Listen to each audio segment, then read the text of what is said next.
안녕하십니까. 방금 소개받은 정태성이라고 합니다. 반갑습니다.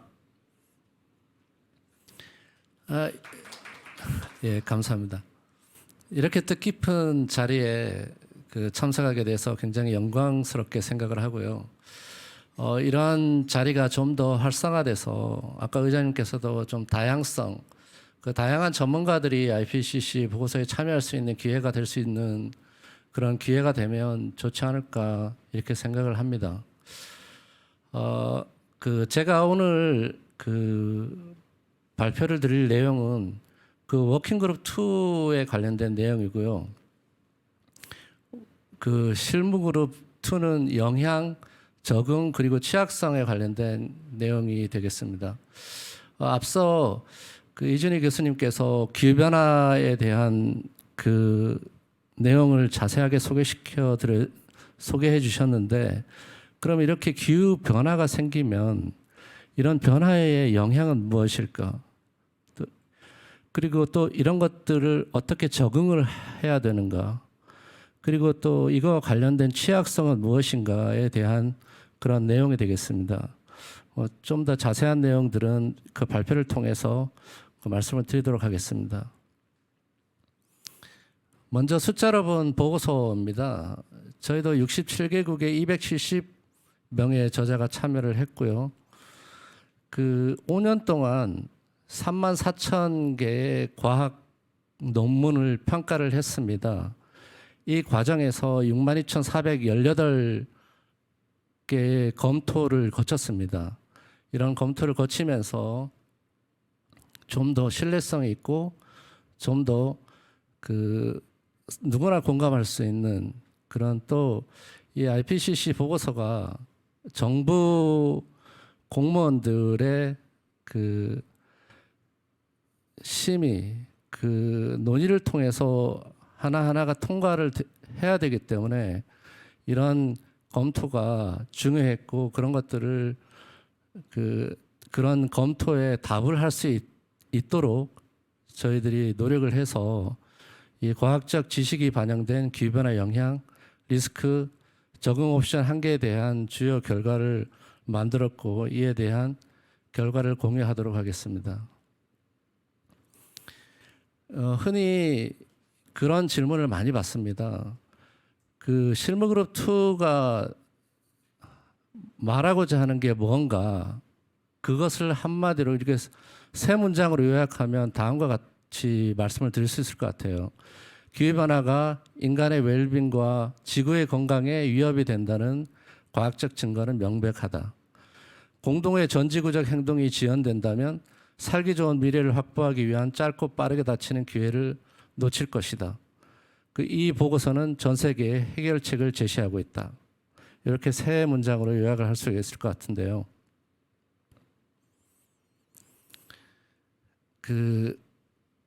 앞서 발표에서도 나왔는데, 지구 기온의 상승, 해수면의 상승, 이와 같은 지구 온난화는 자연의 위험하고 광범위한 파괴를 야기를 했습니다.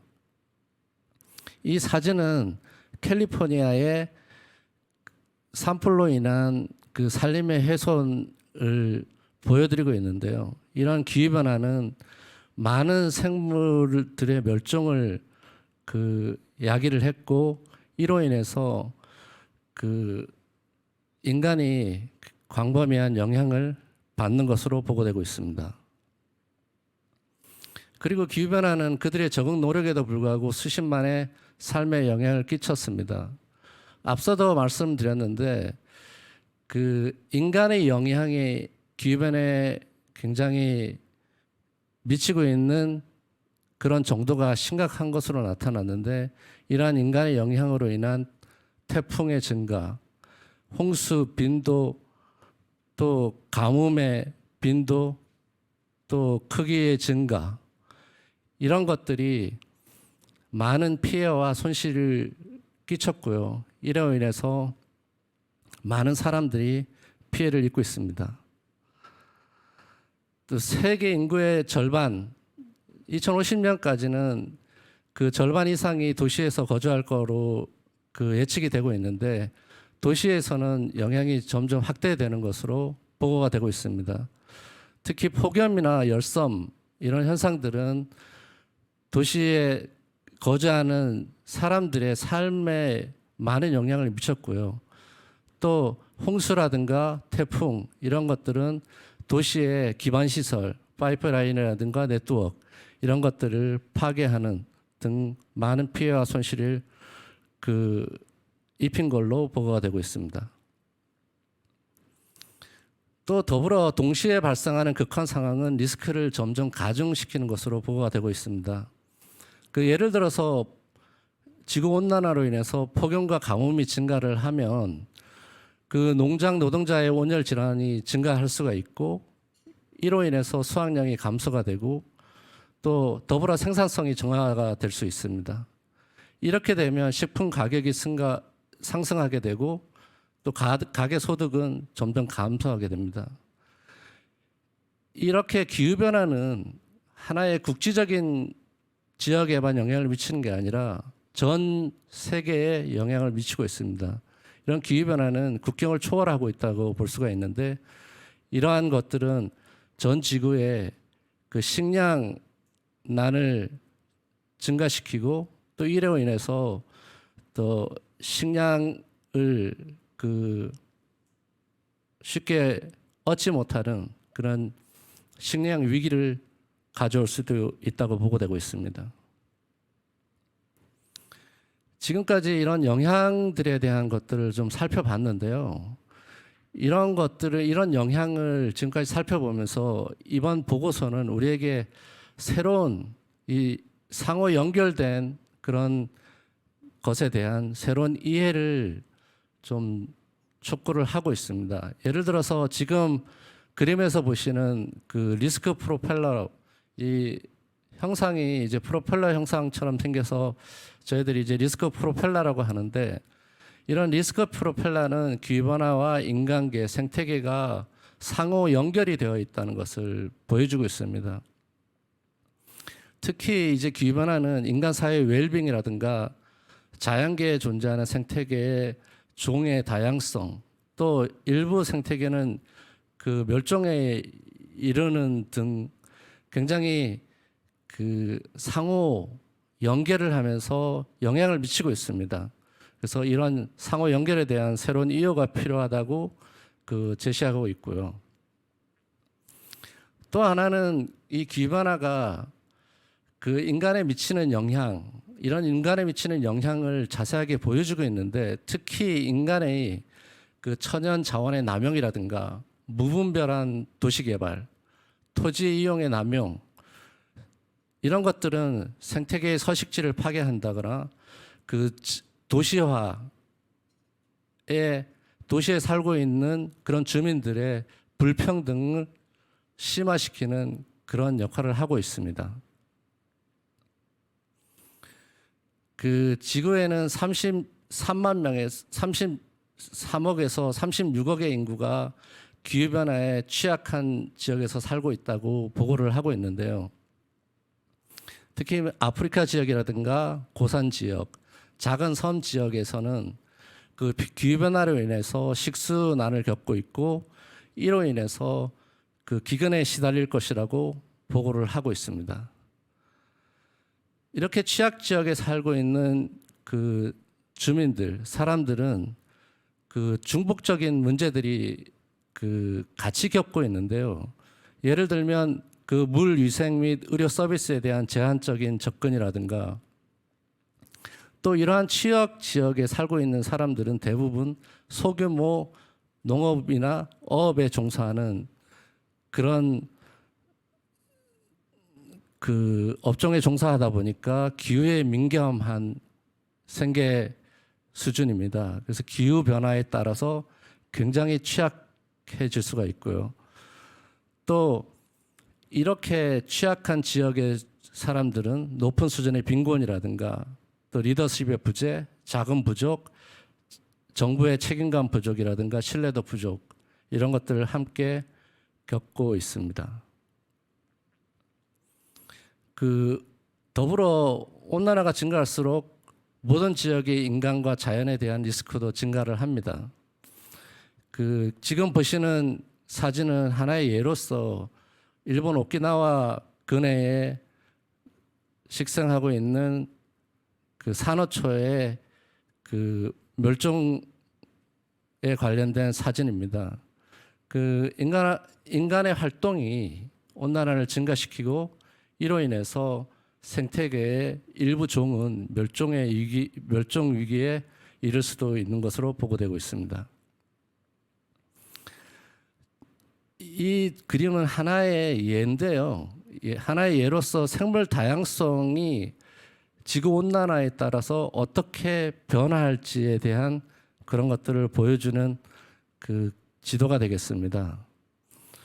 그 지구 온난화가 1.5도씨를 넘어설 때 고산 지역이라든가 또 해안 지역 이런 지역에서는 생태계가 멸종의 위기에 다다를 수 있다고 보고를 하고 있고요.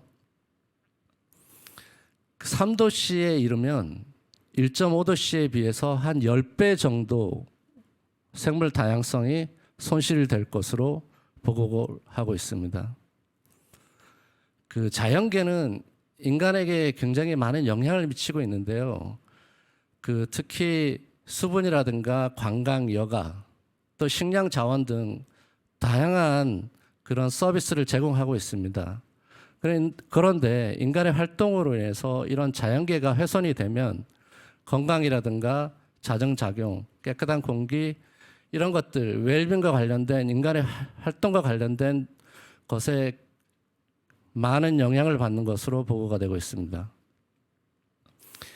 이로 인해서 미래의 글로벌 기후 리스크는 온도 스트레스, 물 안보, 식량 안보, 홍수 리스크 등을 겪을 것으로 보고를 하고 있는데요.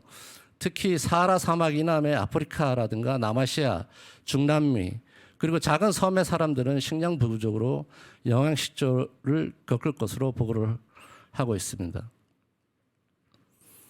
지금까지 영향에 대해서 살펴봤는데요. 그러면 이제 적응에 대한 부분들을 살펴보도록 하겠습니다. 적응에 대한 조치는 굉장히 많이 증가를 했지만 진행 상황에 고르지 않고 속도 또한 빠르지 않은 것으로 보고가 되고 있습니다. 그럼에도 불구하고 기후변화에 대한 인식이 증가해서 170여 개국이 정책이라든가 이런 제도에 기후변화 적응을 반영하고 있는 것으로 보고가 되었습니다. 우리가 취한 적응 조치와 실제 필요로 하는 것과의 간극은 점점 벌어지고 있습니다.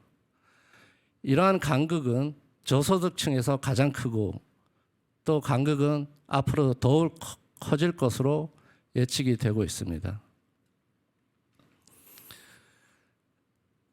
이 적응이라는 것은 이제 사람과 자연에 대한 리스크를 줄이기 위한 선택을 제시를 하고 있습니다. 우리가 흔히 적응이라고 하면 홍수나 태풍에 대한 그런 피해와 손실을 줄이기 위해 기반 시설을 강화한다거나 이런 것들에 대한 부분들을 생각하기 쉬운데요.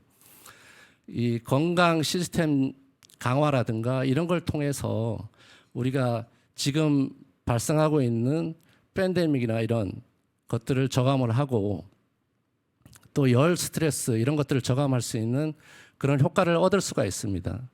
또 이런 것들은 그 질병 감시라든가 또 예경보 체계 그리고 식순환 해소 이런 것들을 통해서 그 효과가 극대화될 수 있는 것으로 보고가 되고 있습니다. 자연은 위기 저감이라든가 기후변화 완화 또 사람들의 그 식생활 개선이라든가 또 식량 안보 그 확보 이런 것 등 상당한 미개척 잠재력을 제공을 하고 있습니다. 지금 보시는 그런 사진은 나이지리아 농부가 그 산림 채취라든가 꿀벌 그리고 또 산림을 이용한 농업 이런 것들을 통해서 그 생산을 다양화하고 생산력을 제고하기 위한 그런 노력을 보여주고 있는 사진인데요. 이러한 완화, 적응은 굉장히 다양한 효과를 제공할 수가 있습니다. 특히 예로서 이제 관계라고 하는 부분은 농업에 굉장히 효율적인 그런 방안이긴 한데 지하수의 고갈이라든가 이런 다양한 그 악 영향을 미칠 수가 있습니다.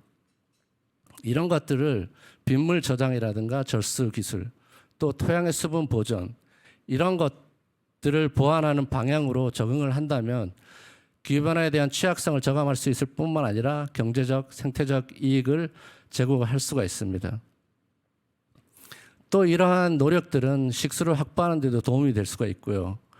또 홍수와 가뭄 리스크를 관리하기 위해서 그 기반 시설을 확보하기보다는 자연 친화적인 정비, 또 도시 개발을 막는 제한하는 토지이용 계획 이런 걸 통해서 좀 이런 것들은 포괄적인 옵션이 될 수 있다고 생각합니다.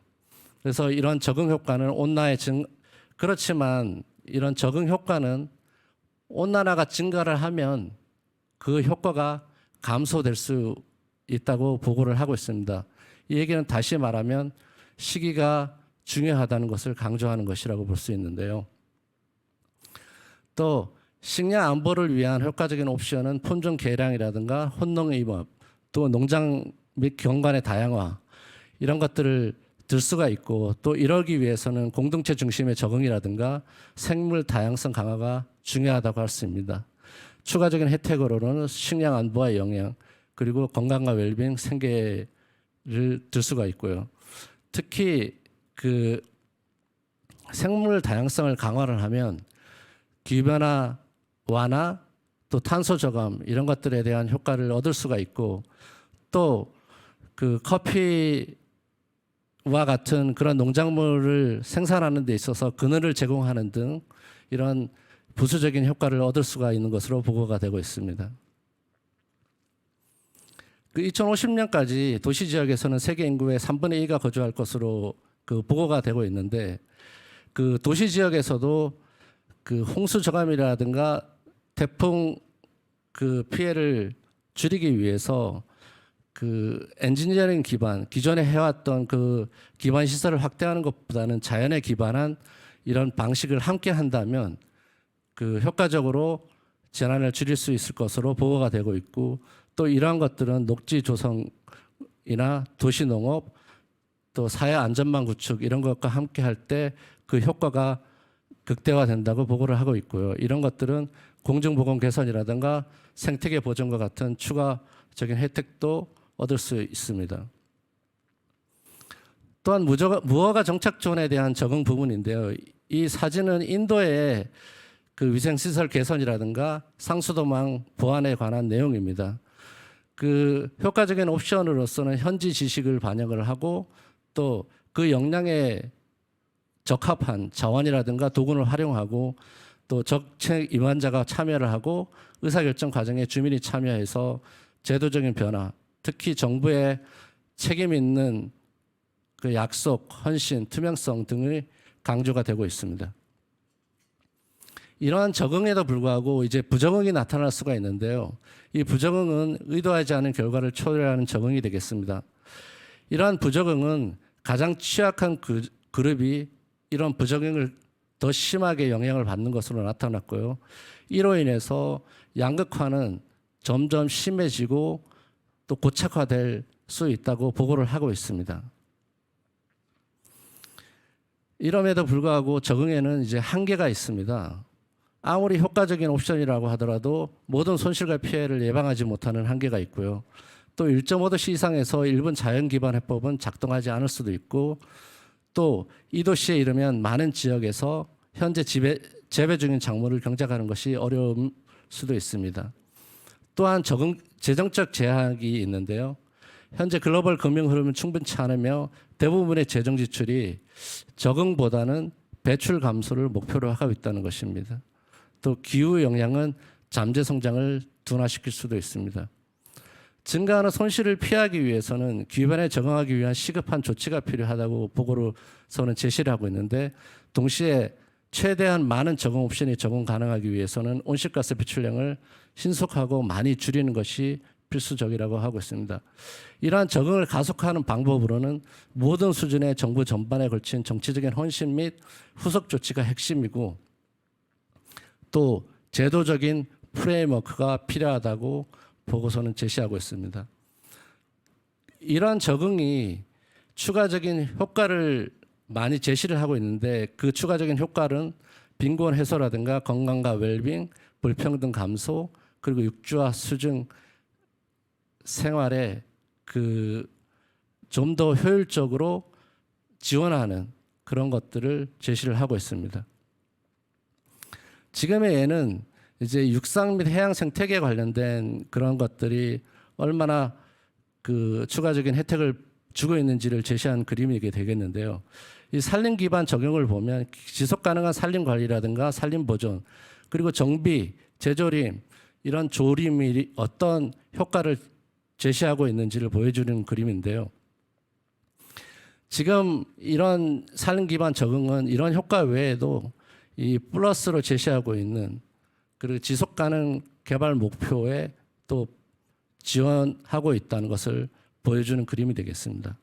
더불어서 도시 기반 및 기반 시스템 또한 녹색 기반 시설이라든가 지속 가능한 토지 이용, 그리고 지속 가능한 도시 수자원 관리, 이런 것들을 또한 유엔에서 제시하고 있는 17개 지속 가능 목표에 플러스로 표시되고 있는 이런 효과를 주고 있다는 것을 알 수가 있습니다.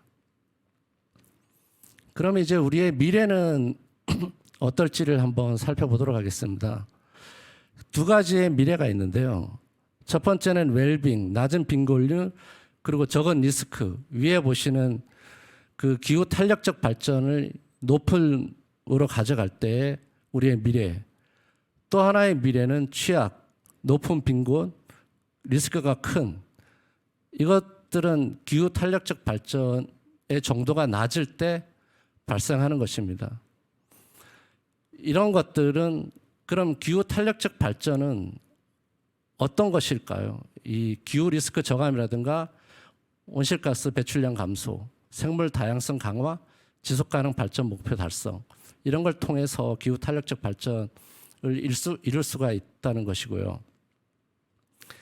그 기후 탄력적 발전에 대한 부분들을 좀 더 자세하게 설명을 드리도록 하겠습니다. 이제 솔루션 프레임워크인데 이런 것들을 위해서는 정부와 모든 시민 사회 전반에 걸쳐 이게 고려를 해야 되고요.